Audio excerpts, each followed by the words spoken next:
Digital गणनेत ओबीसींसाठी स्वतंत्र रकाना द्या. मौदा तालुका युवक काँग्रेसची मागणी.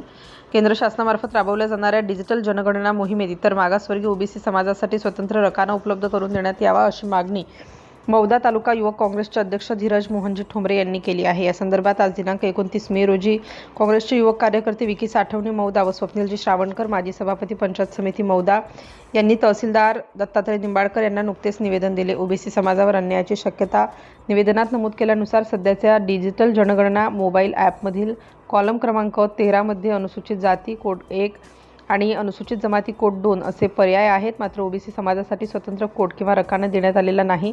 त्यांना थेट इतर या वर्गात समाविष्ट केले जात आहे. यामुळे ओबीसी समाजाची अचूक लोकसंख्या समोर येणार नाही, ज्याचा परिणाम भविष्यातील शैक्षणिक, आर्थिक आणि शासकीय योजनांच्या लाभावर होऊ शकतो. आंदोलनाचा इशारा. शासनाने या बाबीची गांभीर्याने दखल घेऊन जनगणनेच्या ॲपमध्ये ओबीसींसाठी स्वतंत्र कोड उपलब्ध करून द्यावा अशी विनंती निवेदनातून करण्यात आली आहे.